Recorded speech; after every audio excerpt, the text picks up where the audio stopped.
the music.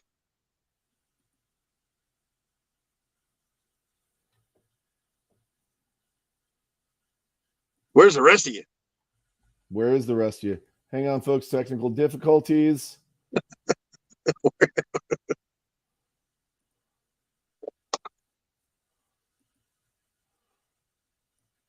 Try this again. Here we go. Music.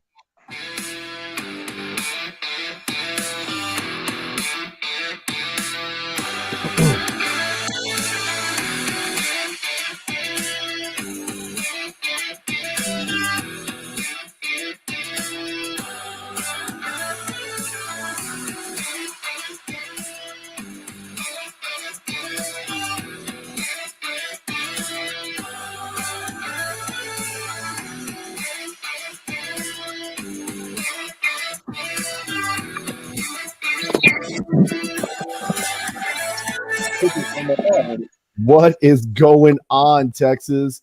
You see these two goofballs? You know it must be Tuesday night, and it's Yep. time for Texans Talking Football. That's it. Coach, how you doing tonight? Good, man. How are you? I am doing wonderful. As you can tell, got a little bit of a voice problem. I wonder why that would be. Yeah, it couldn't be that you were yelling at you and Brian were yelling at Wade Phillips and Hey, all the other Brian. roughnecks. Hey, Brian. Yeah, all those guys that went out and put it on us the other night. But at least you gave them the what for. Oh, I gave him the business, sir. I 100% gave him the business.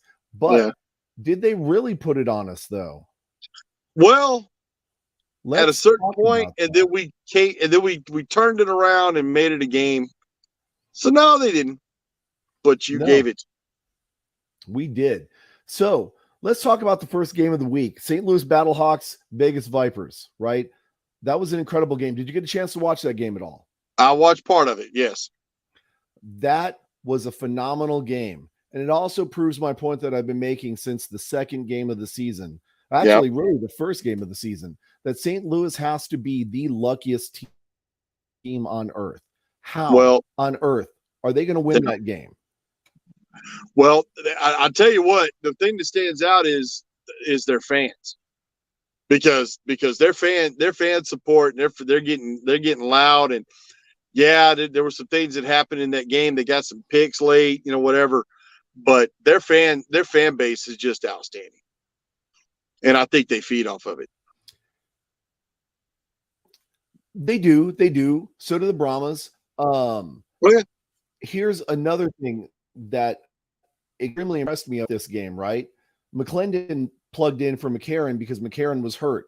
And he wasn't hurt enough to be like a game time scratch, but what the heck is his name? The coach for St. Louis decided it wasn't worth it. We're getting into playoff time, so we have to be smart.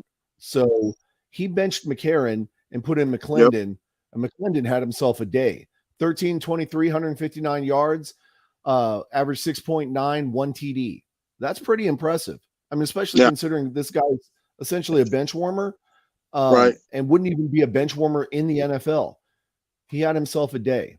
I'm sorry. Other way around. Tiano. He came off the bench. McClendon is the quarterback for Vegas. I don't know, mental weakness there. I'm still tired from Sunday's game. But Tiano had himself a game, right? Although he did throw 2 picks, right? And that definitely didn't help St. Louis. But still, all things considered, I think it was a pretty good game. McClendon did have himself a really good game. 13-23, like I said, 159. Tiano went 19-34, 194, but he did have, the 1 touchdown and the 2 interceptions.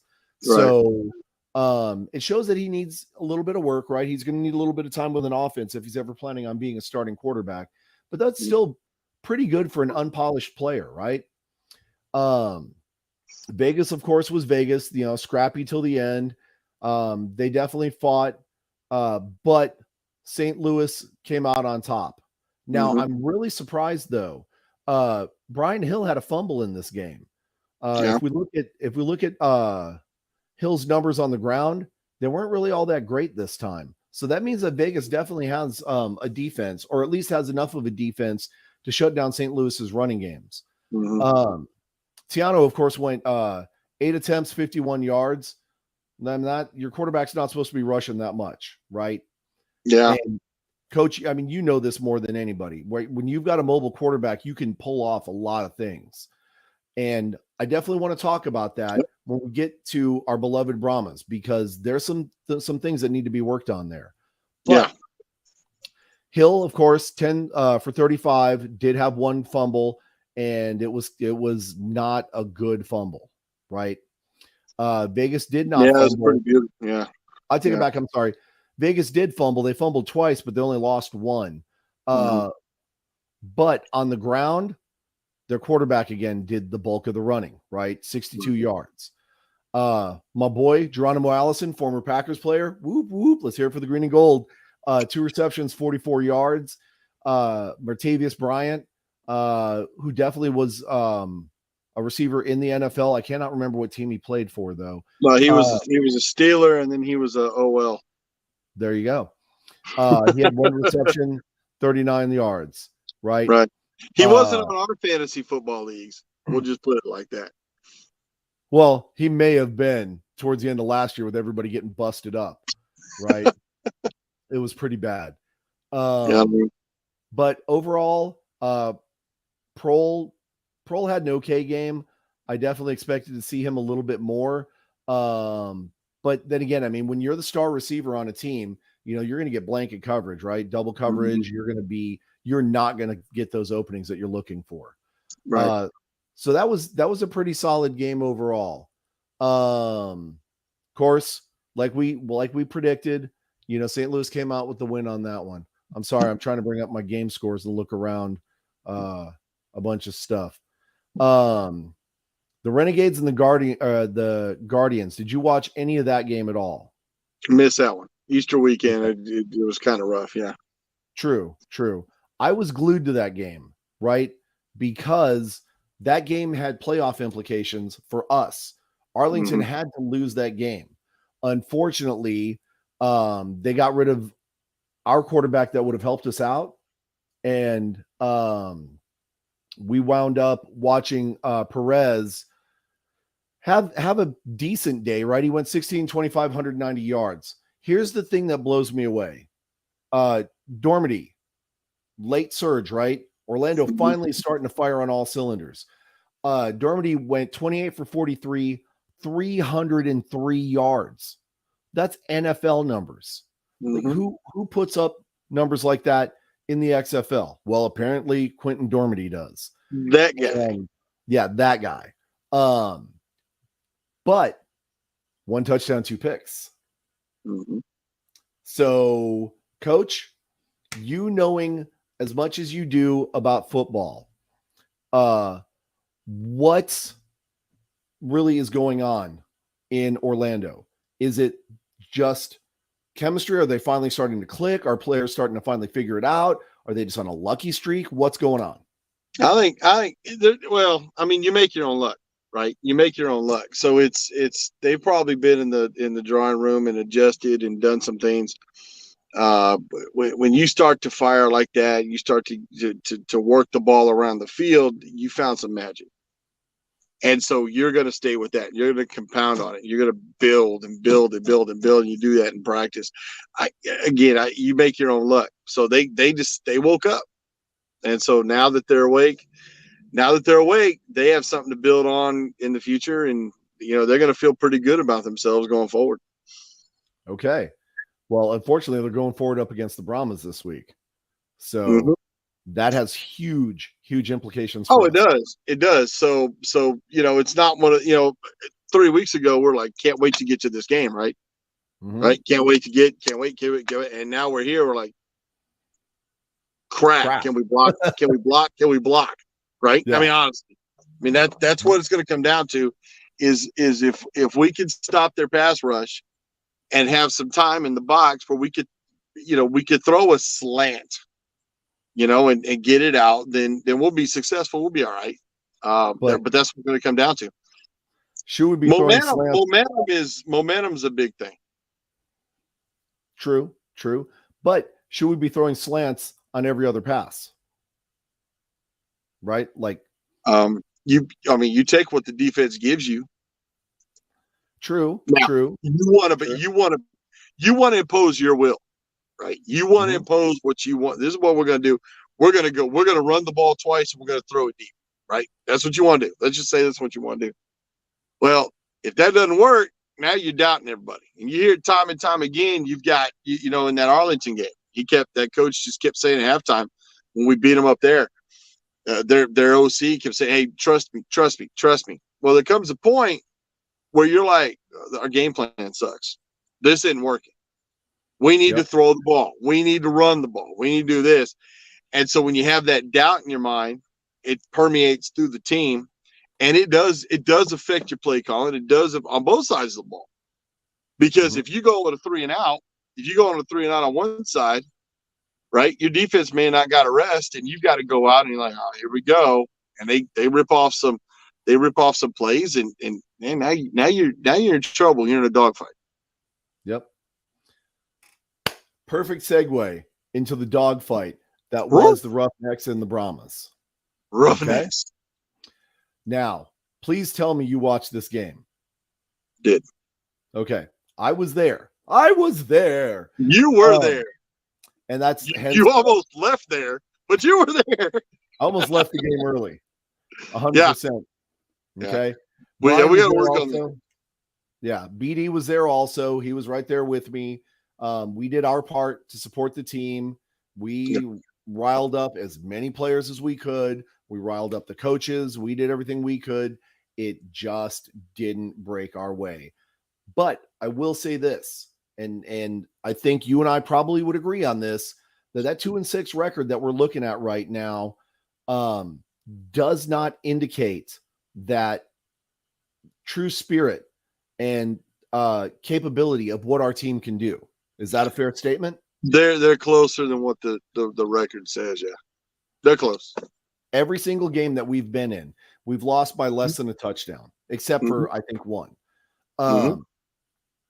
This game was no different. It literally came down to overtime possessions. Now, the one thing I do like about the way the XFL format is versus the NFL or any other organization is that it's basically, 2-point conversion attempts, right? Each team gets 3 opportunities, and then you kind of figure it out from there. And San Antonio's defense held tight on the first possession, shut them down, no problem.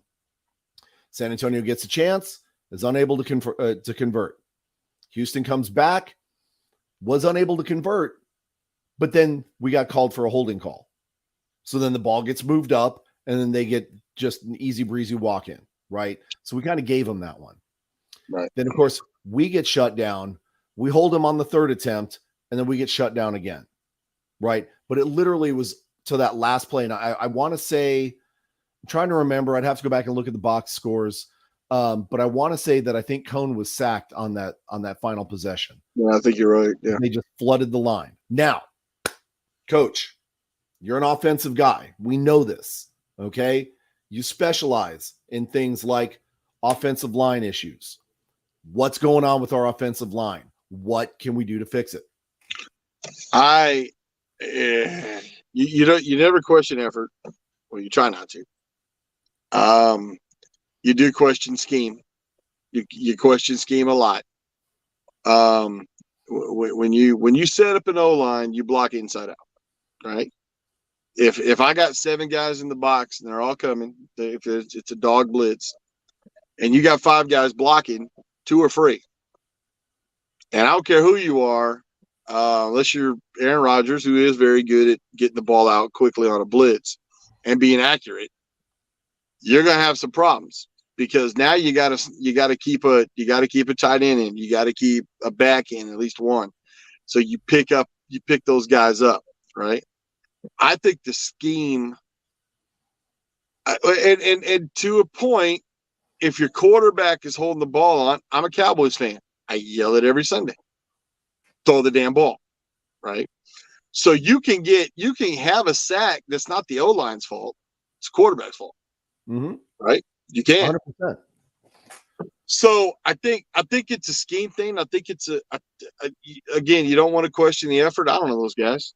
I know they're playing a game that we all love and whatever. I don't question their heart. I don't question anything like that. But I do question that you put those guys, your team, in a position to be successful. Yeah. And if the best thing we got, I love our running game. I've told you off this podcast. I love our running game. I do. I like the running. I think if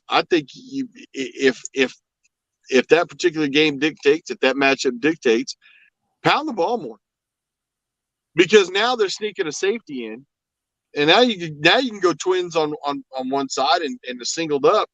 And if they're sneaking a safety in, he's got a backpedal on a coverage. So you can run a 5 route, a 4, and you can make those things. Hell, you can run a lot of different stuff if you control the line of scrimmage by running the ball. True. And so if it's a scheme, so if the problem and the issue, and again, you're watching the game on you're watching the game and they got they got Hines mic'd up, right? Mm-hmm. Right. Well, we call slant and they're in our faces and we can't get the playoff. And he's over there saying, what can't we get the play? So it's quite all right. Is he not read is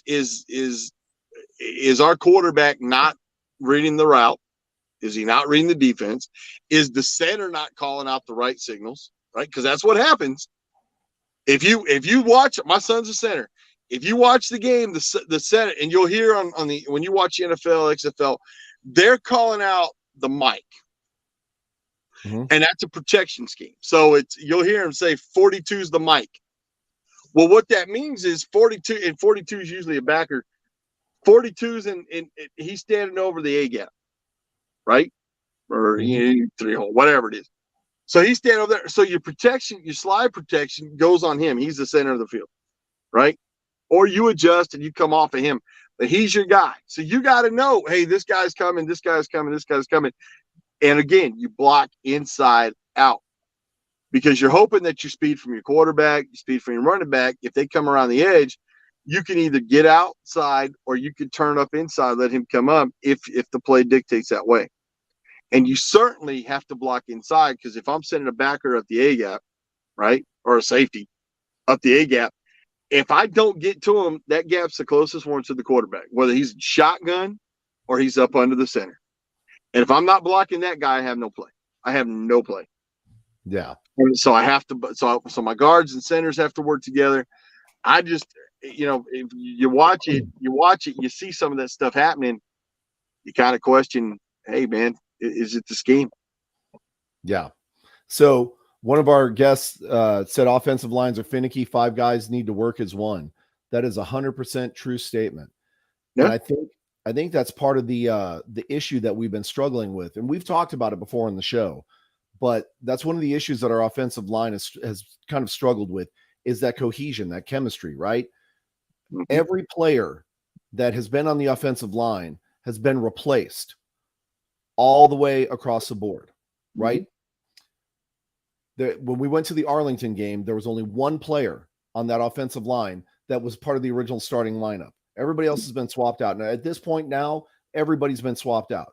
So it's hard to get that chemistry, right? Well, it is. And so okay, so that what that tells me. Okay, well here's what that tells me. If I'm an offensive coordinator, I want to run these plays. I'm going to run these plays come hell and high water. Mm-hmm. And I'm going to find the guys who will run my plays. That makes sense. Now it's you're not going to find a running back down the street. You're not going to find a good wide receiver down the street. You're not going to find a quarterback good down the street.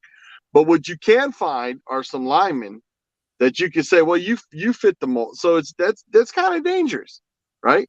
It does show that the Brahmas are looking at it and they're not too afraid to make an adjustment. But when you're making mass changes like that, that's where it goes back to scheme, where it's, well, wait a minute, maybe we need to do something a little different. Okay. So hold up, right? A lot of those replacements were because of injury. We've had a lot of offensive linemen go down because of injury and stuff. So that's why we're having. Yeah, that's true. I forgot about that. You're right. And again, that's where that cohesion comes from. You're right. But we talked about it from the beginning of day one of this show that we stand with Jack. Jack Cohn Wasn't initially the problem. And then he started kind of being the problem. So then they swap out quarterbacks. Right. And we still have a problem. And not only did we have a problem, we lost 2 quarterbacks due to injury. Now, one was a fluke, one was at practice, right? But Ben Kurt came in. Ben Kurt was, the great white hope. He was going to take us to the promised land. Left that next game with 3 broken ribs because our offensive line isn't holding. Okay. So we throw Cone back in, and I saw Cone. I actually got to talk to Jack Cone at one of the player meet and greets at Dick's Sporting Goods the day before the game. Looked calm, looked confident, looked relaxed. The guy even smiled. Jack Cone does not smile. Okay. No, he just laughed at you. You're that guy. No, he was fired up. He was ready for the game. He wound up going 23 of 41, 190 yards on Sunday. Problem is, no touchdowns, 2 interceptions. But our boy, Silverside's over here, Houston, 1736, 146, 2 touchdowns, 2 interceptions. So not too bad, right? I mean, if you compare the two, they both have about the same quarterback rating. Not great quarterback ratings, but about the same. So Cone isn't really the problem. It's that offensive line. That needs to be addressed. And, again, we're 2 armchair quarterbacks sitting here talking about what, woulda, coulda, shoulda, right? We have the gift of hindsight to look at the game, to review film and be like, hey, Ward, you should have done this. Yeah. You could have done that, blah, blah, blah. It's different when you're on the sideline. It's 100% different. And so I don't envy Coach Ward at all. And I still believe in Coach. I still believe in what he's bringing to the table. I believe in the product he's putting on the field. And I really think this Orlando game is going to be the one that shows the rest of the league, well, and even potentially the DC game, if we can pull that one off too. But this Orlando game will give us the opportunity to show the rest of the league that, hey, we've got our problems. We've been shooting ourselves in the foot this entire season. Mm-hmm. One game, let's put it together, one game, and show what we're all about. And I think that's what's actually going to happen. Now, our friend Brian wants to talk about, I'm sorry, I put up the wrong comment. He wants to talk about the Patrick touchdown. You saw the Patrick touchdown or the not Patrick touchdown. What did you think of that? I thought it was in. I thought it was good. Yeah. I was at the game. I thought the same thing. Here's the problem. There is no instant replay for fans at the game. There isn't really instant replay the way it should be. Like, you're seeing what the TV wants you to see. I went back and I watched that game. Unfortunately, and you guys are going to hate me for this, right? Because I love me some Patrick. Guy did 16 carries, 96 yards, man. That was incredible. And he did get himself a touchdown. But that left foot was out about a foot before that ball crossed the plane. See, I thought he got in. I did. So I'd have to see it. But I trust you. Back. ESPN Plus, baby. I'm telling you, man. And then you can rewind, you can pause, you can do whatever you want. And you can hear me yelling at Phillips. Yeah. 100%.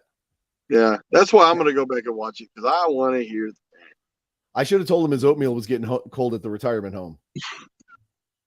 I just thought of that one. But so, yes. Do you know who my father is? To you?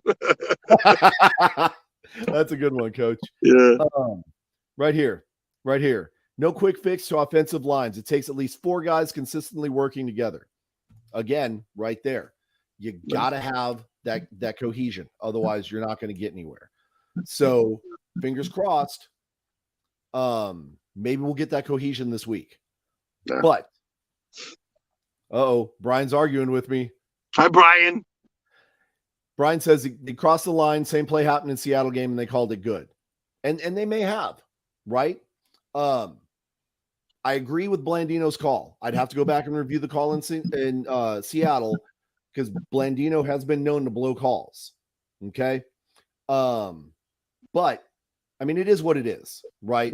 That wasn't the only opportunity that we missed. We missed a Basher touchdown, right? He had the ball in the end zone, both feet in, which in the XFL, you only have to have 1 foot in.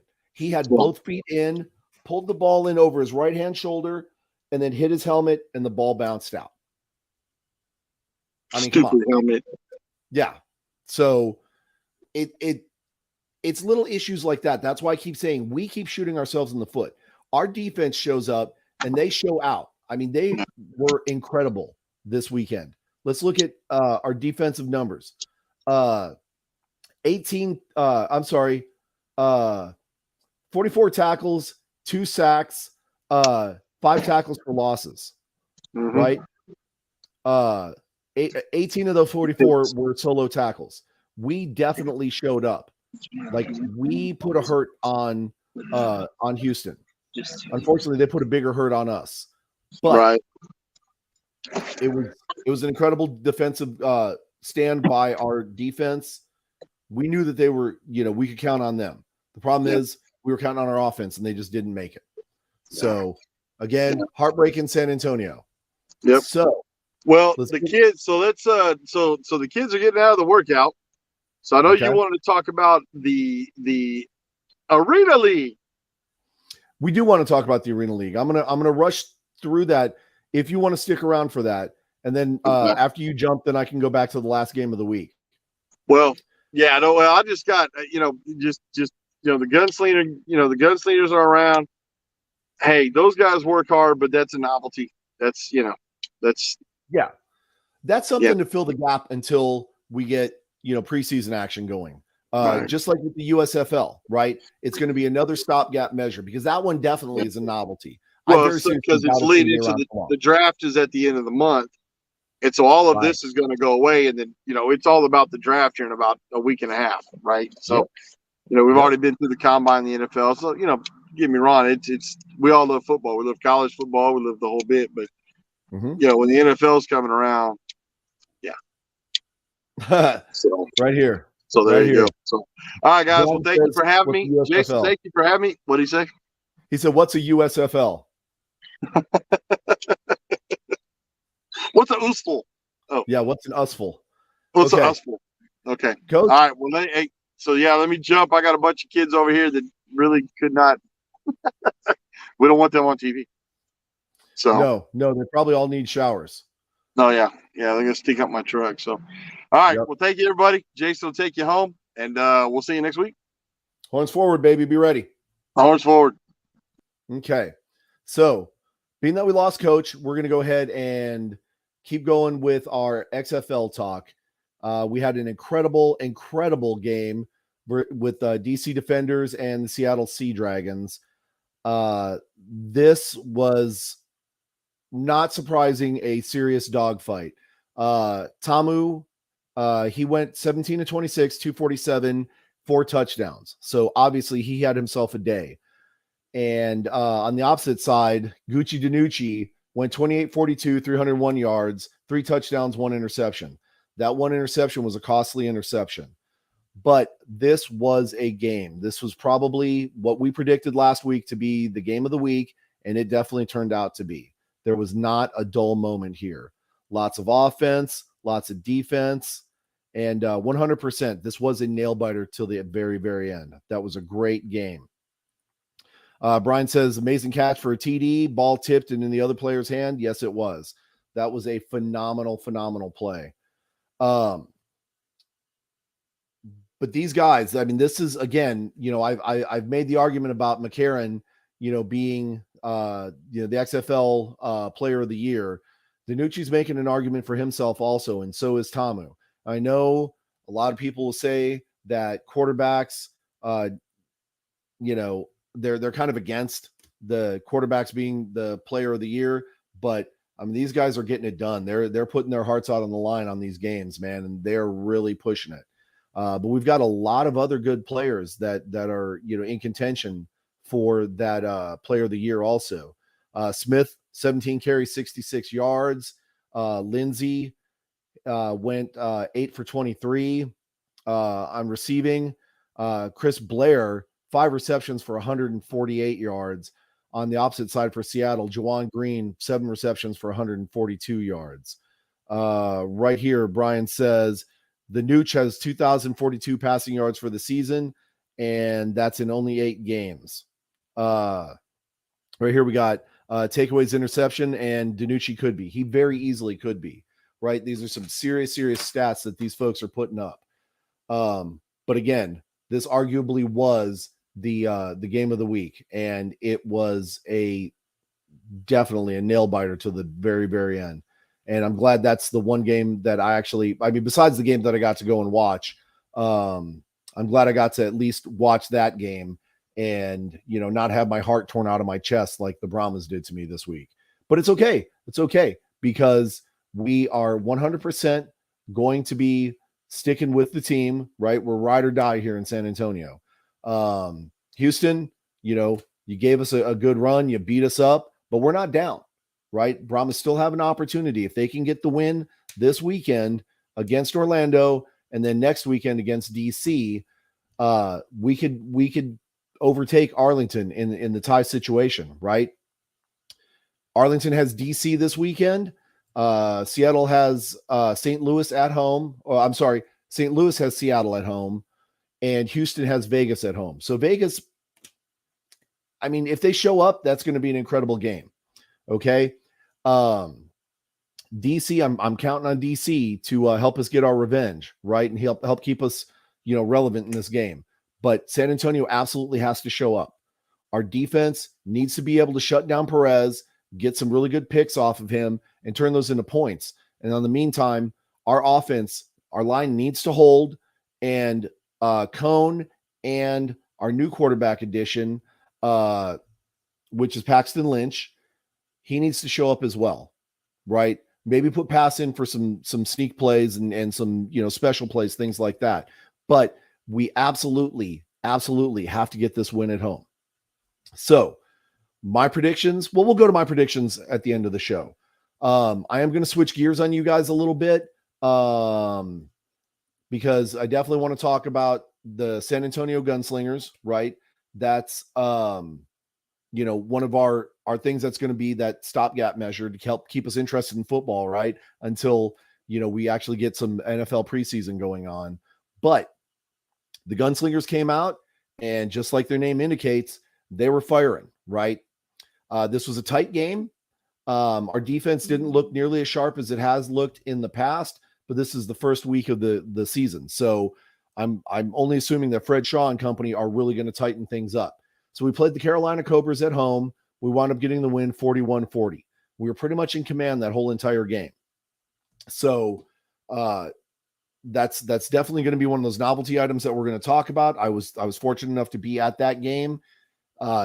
Much different atmosphere, much different environment, but it's a much different game, right?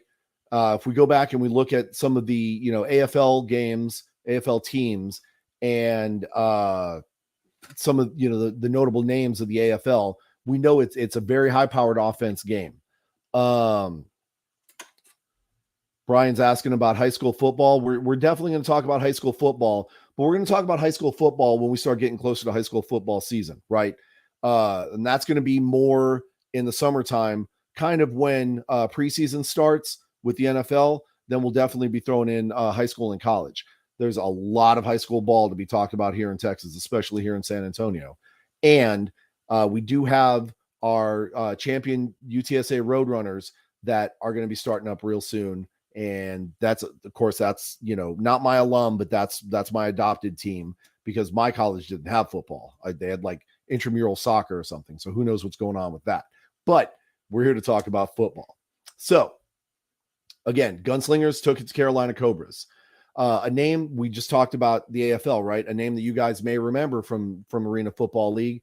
The Orlando Predators went up against Fayetteville Mustangs, and that looks like that was a pretty good game. Final score was Fayetteville 68, Orlando 43. So lots of offense in that game. I'm not going to worry about looking at the stats right now, mainly because I'm winging it, just me, and nobody wants to hear me read stats. That's boring. But another great game and another great team, the Jacksonville Sharks. They were an AFL powerhouse before the AFL folded. They went up against the West Texas Warbirds. Now, Brian and I talked about it last week when we were talking about, the NAL getting started this week. Don't really know anything about the West Texas Warbirds. That's a team that we're definitely going to want to look into and do some studying on. However, last week, was not their week. They wound up losing to the Jacksonville Sharks 26-54. Didn't surprise me that Jacksonville came out and was ready to go, but the numbers just look kind of bad. Now, for those that know about the XFL, this is something that I just found out about recently, but the XFL has a partnership with the IFL or the Indoor Football League. And there are a lot of great teams that are going on in this league. Texas happens to have one of them. There's the Frisco Fighters, right? We also have the Iowa Barnstormers, which is a big name from the AFL. And we also have the Arizona Rattlers. Now, right now, the Frisco Fighters are absolutely destroying the league. They're 3-0 for the season. Their closest competition is going to be the Massachusetts Pirates at 2-0, or in the Western Division, the Tucson Sugar Skulls at 2-0. The Arizona Rattlers are not doing so good. They're 1-2. But that's, again, where some of the players that you guys are going to be seeing next year coming into the XFL are going to be coming from, the IFL or, some of the NFL camps where they didn't actually make a team. Right here. It's going to make next year's draft interesting. The deal with the IFL. Yes, it 100% is. Like we just said, a lot of these players that are going to be standout players from the Indoor Football League are going to have an opportunity to step up into the XFL, to have that next level of opportunity to sharpen their skills, right? The XFL is all about where dreams meet opportunity, as Dwayne "The Rock" Johnson has said. This is going to be that opportunity for them.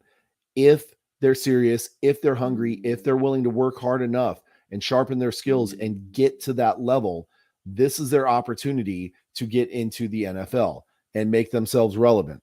I know one of the discussions that I've had with some people offline is how many players are the Brahmas going to lose? We do know that we produce some really high quality players, and Spicy Leg Romo, as they call him here in San Antonio, the kicker for San Antonio, most likely will not be back. He's most likely going to get picked up by an NFL squad. Right now, I believe he holds the record for longest kick in the XFL this season. I believe it was a 57 or a 59 yarder. That's insane. I mean, even at NFL standards, that's an insane kick. And for his accuracy, I mean, the kid is just incredible. So this proves that the XFL actually works. This proves that what it was designed for is to sharpen players' skills and get them to that next level. And so we're going to see a bunch of players leaving the XFL, trying out for the NFL, and hopefully most of them make it. And we'll definitely be trying to follow some of those players here on Texans Talking Football. But we want to concentrate on the guys also that are coming in, right? This great opportunity that they're going to have to maybe be the next superstar in the XFL. If enough people in the XFL get moved to the NFL, most will be camp bodies, but 10 to 15 league-wide will get an NFL shot. 2020 comparison, 100% right. A lot of those XFL players from the 2020 season did get that opportunity to plug in to an XFL squad, an NFL squad rather, somewhere.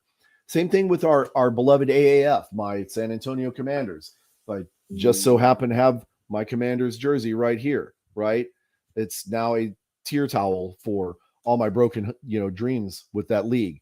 But we had several AAF players that plugged into the NFL, and quite a few of them. Well, I say quite a few of them. I believe there were 4 of them that made an NFL squad.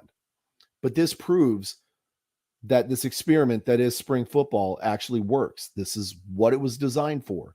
Was for, again, I feel like I'm, repeating the same thing over and over here, but it's true. This is what it was designed for players to get that opportunity to sharpen their skills, to be at the necessary competitive level to try and make an NFL squad.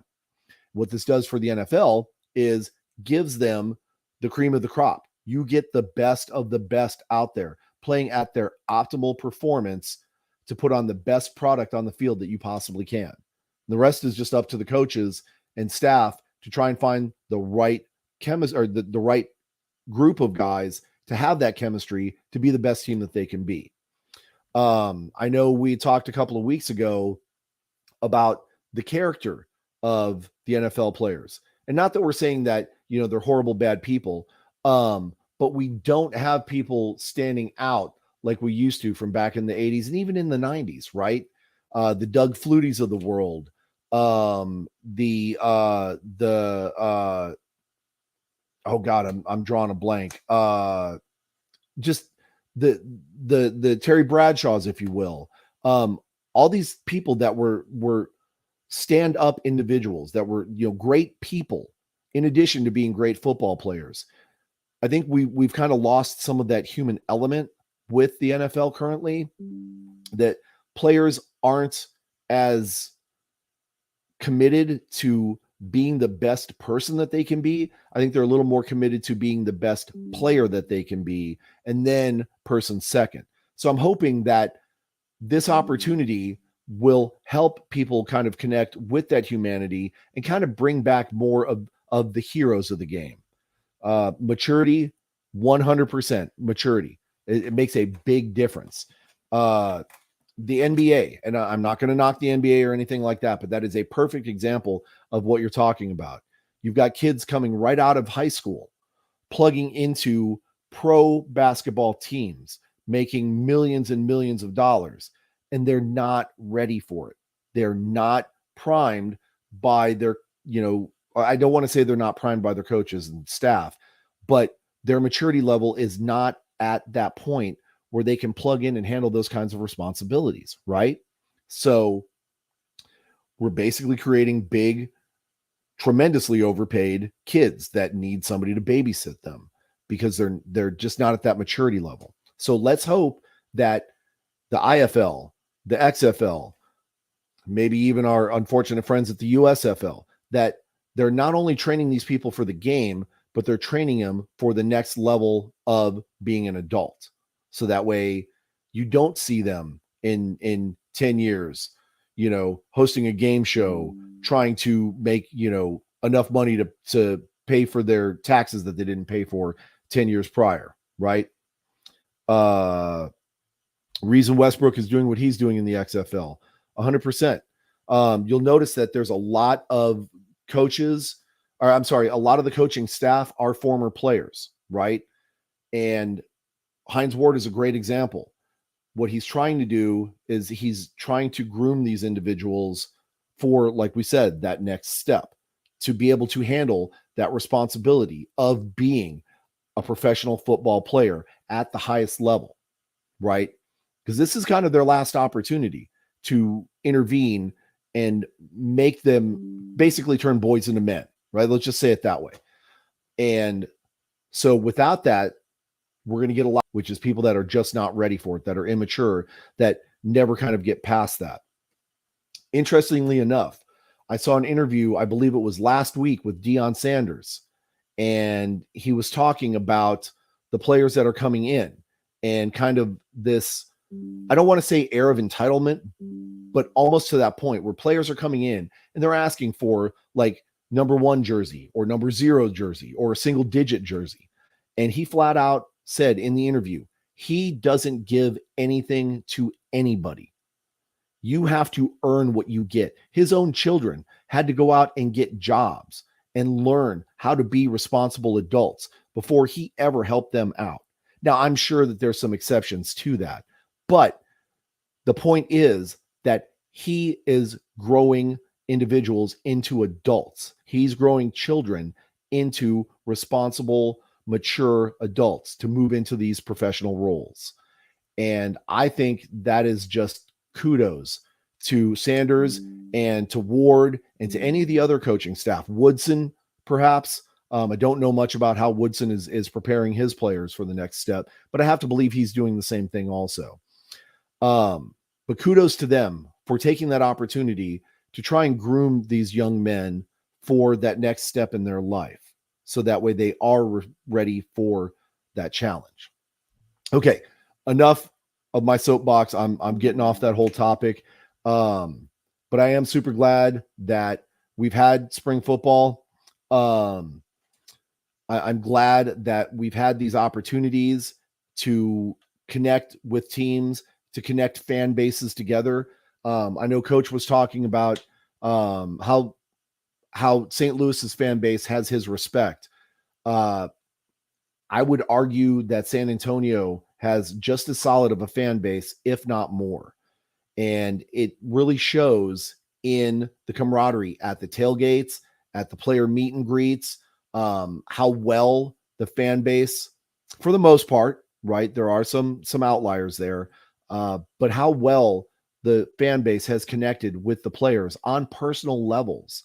I know that there are players that are making stuff for the team, whether it be, shirts to celebrate their time here in San Antonio or banners. I know our friend Jorge Mata, the mariachi of San Antonio, he has offered up his sombrero for the offense. For whenever they score a touchdown, they can come over and grab his sombrero, and that's their sombrero. That's their reward for getting a touchdown. Different things like that the fan bases are doing. So that being the case, that shows that the fans are definitely reaching out. They're definitely trying to connect, and they're trying to embrace the team, right? And show their love and their respect and their admiration that way. So St. Louis does have a solid fan base, but I would argue that San Antonio is up there, if not on top. So, okay, I'm going to get off that soapbox now. But let's go to our predictions this next week. Okay. We've got Vegas at Houston on Saturday. That's going to be, I'm going to pick Houston on that one, and I'm going to pick Houston by a lot. I just have a feeling that Houston and Wade Phillips are just, Wade is beating the team up for their performance here in San Antonio. I know he expected to come in here and have a much easier game, and so he's not happy about the results, and so he's going to be torturing the team all week long. Vegas is going to get basically both barrels full. Brian, I'm sorry, Jan, is it? I hope I'm saying that right. If I'm butchering that, I apologize. Vegas is and can be dangerous. Yes, Vegas very definitely can be dangerous. However, I mean, this one, I could see that. I could see that. I'm still going to pick Houston just because, I've seen the way they played. And I know we joke around that Wade Phillips is notorious for falling apart towards the end of the season. That's weighing in the back of my mind. But I just have a feeling that Houston is going to take it to Vegas, that Vegas is not really going to have much of an answer for them, especially with the woes that they've had. But I would absolutely love to be wrong. I would love to see Vegas take it to Houston, because all that's going to do is help San Antonio Brahmas out. Now, Orlando at San Antonio. Of course, I'm a homer. I'm going to support, my home team. I think this is going to be a good game to watch. Perez is extremely dangerous. He is a wily veteran, and I think our defense is up to the task. When we played Orlando last, we took it to, here, I got to throw this comment up real quick. Season with 10 weeks, Wade will still be on his game. He very well could be. That's again, I'm not going to 100% count the guy out. I tried to use his 3-game slide against him as, ammo to throw him off of his game and get him all rattled. I don't know if it worked. I know he sure wasn't happy with me, and that's okay. But again, like we hung with them to the very end. But it could also be just because our defense had them rattled. I mean, arguably, San Antonio has one of the best defenses, and that's the one thing we've got going for us. So that's one of the reasons why we were able to stay in that game. But let's talk about that defense, right? Perez is a dangerous quarterback, but we've also brought on some new players. Our friend Brian sent me a link earlier where San Antonio has just signed 2 additional defensive backs to shore up that incredible defense that we already have. Now, I'm not sure If we've done anything on the offensive line, I haven't seen any updates or anything like that, but I sure would like to believe that Ward is addressing that and keeping it hush hush, because you would never want anyone to know that you've done something to fix one of your main weaknesses. You want Orlando coming in thinking that that line is still going to be suspect, so you can light them up, right? I'm going to pick San Antonio, and I'm going to pick San Antonio.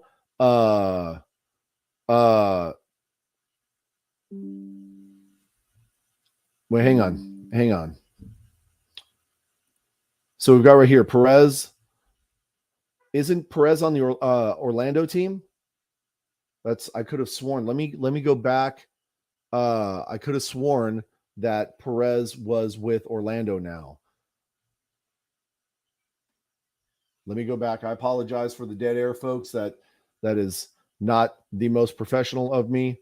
But I could have sworn that Perez is on Orlando's squad.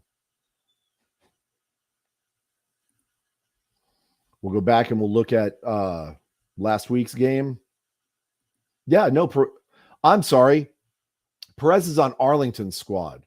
That's where I got the confusion from. It's Dormady. My apologies, folks. And thank you for calling me out on that. I totally botched that one. Perez is dangerous, but I think that's why he's over in Arlington. And I think that's why they had a better chance against Orlando this last week. We are talking about Quentin Dormady. We know he's been on a surge. We know that he's had some incredible games these last couple of weeks. So he's going to be the one that we're probably going to need to watch the most, which is probably also going back to the defensive back signings.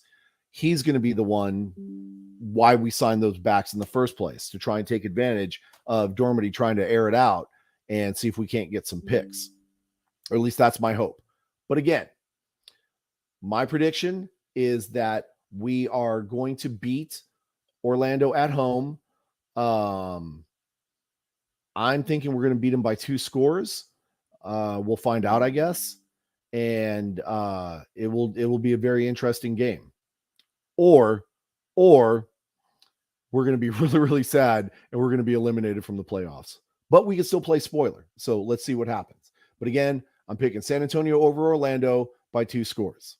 Now, Arlington is going to DC, and I really don't think that they're going to have the gas, even with Perez on the squad. I just don't think that they're going to have what it takes to get it done. I'm going to pick DC in this game, and I'm going to pick DC by a lot. And as fate would have it, our game of the week is going to be Seattle at St. Louis. That is going to be an incredible game. And as much as I tease my Seattle friends, as much as I tease my St. Louis friends, and I would like to root for them, this is going to be a game that's going to be too close for me to call. I mean, with the Nooch going up against hopefully, what the heck is his name? The quarterback in St. Louis. I'll think of it eventually. It'll come to me. But in the meantime, I really think that this game is going to be too close to call. St. Louis has a great defense. They have a solid offense. So does Seattle. Seattle has a solid offense and a good defense when they show up and actually play. Right here, playoff game, pretty much. And I agree with you. Like, I really think that this game is going to be for all the marbles in the NFC, or obviously the NFC. Shows you I'm a Packers fan. In the XFL North, this is the game that's going to matter at the most. McCarron is out. Okay, I'll have to go back and look at the injury reports. If McCarron is out, that puts a different twist on things. We did talk about the quarterback for St. Louis that filled in for McCarron. I know McCarron was out last week because Becht was worried about, him potentially getting injured, aggravating the injury that he had. But I haven't seen anything about him getting benched for this game also. And again, I'm sure it's probably because they're trying to hold him back to make sure that he is ready for the playoffs, because it's pretty much a guarantee that, you know, they're going to make it in. Well, I shouldn't say it's going to be a guarantee, because we don't know what's going to happen. I mean, Seattle could win that game, and they could mathematically eliminate Seattle, St. Louis rather, from the playoffs. McClendon had a pretty decent game. It'll be interesting to see how that one turns out. But again, I'm going to vote present on this one, just because I think it's too close to call, and there's just too many factors involved here. But I will say that I do believe that this is going to be the game of the week, and I think it's going to be incredible. So if you guys are out and about, you know, TiVo it, DVR it, whatever you need to do, and just make sure that you catch that game. Now, back over to the IFL. Let me look at the schedule. Slow internet, I apologize, folks. This week we've got we're going into week 5. Our Frisco Fighters are going to be playing the Massachusetts Pirates, which are their next closest rival as far as standings. And with the score that Frisco has been putting up on their opponents, I don't really see this being too much of a fight for them. But I'll definitely try and keep everybody updated on that. That game is going to be Saturday, April 15th at 7:05. Obviously, I will be focused on my Brahmas game, so I will not be watching this. But I will definitely try and catch highlights of that. On the same token, in the NAL, we've got San Antonio Gunslingers playing at Jacksonville. Jacksonville definitely put up a number on West Texas, so this should be an interesting game. Unfortunately, it is Saturday, April 15th, so I will be missing that one also. I'll be TiVoing that. But I'm going to say, based on what I'm seeing from the numbers, I'm going to pick Jacksonville on that one. And I hate to do that to San Antonio. I mean, that is a home team, but Jacksonville's been around for a long time. Gunsling has only been around for roughly 2 years in the NAL. And Fred Shaw is a great coach, but I think that he's going to be outmatched in this game. And then, we've got basically no movement really going on in the NFL. I know everybody's sitting on pins and needles waiting for Aaron Rodgers to make a decision, and the Packers staff agreeing to something with the Jets. So right now we're kind of in a holding pattern until that happens. I know the NFL draft is coming up really soon. I know we talked about it last week. I think everything is going to be hinging upon that one moment when Green Bay finally announces that Aaron Rodgers has been traded to New York for whatever, right? Once that happens, then there's going to be a flurry of activity before the NFL draft. Players getting traded, players getting re-signed all over the place. Ooh, that's an interesting comment. XFL related, the Falcons are looking at Haslett for their defensive coordinator. That would not be a bad addition. Haslett's done a pretty good job. So that would be very interesting to see how that turns out. And I will be honest, that is one thing that we have not really talked about is, potential coaching staff changes and coaches getting back into the NFL if they've been previously in the NFL. It really is kind of a training grounds for coaches as well, right? We know Stoops is not probably ever going to go to the NFL or go back to the NFL. We know Phillips is pretty much done. I don't see him honestly coaching much longer. The guy's 1,000. I mean, I hate to be mean. But I mean, I think he's pretty much done with the NFL and all the stress and everything. I think he's kind of good where he's at. Some of the other coaches, Ward, for example, Becht would be a great pick for the NFL. I don't know if he's interested in that or who would be looking at him. But he definitely is a solid coach. So it would be interesting to see how the XFL is developing coaches as well. You're 100% right. Yeah. Phillips is definitely happy coaching at home. I think that was one of the things that he's probably already said, in fact, is that he's happy being back in Houston. He's happy being home. He's right there. But again, it'll be interesting to watch and see how coaches develop from the XFL in addition to the players. But all that being said, there's going to be a flurry of activity once the Aaron Rodgers announcement is made, and it's just a matter of time. Green Bay is done with him. We know that they're moving on with Love. They're signing some key players. Green just restructured his contract. There's going to be some great additions, hopefully. We haven't really seen a lot of movement from them. On the same token, Cowboys are making some moves. I hate talking about them because that's not my team. But I got to represent for Brian and for Coach.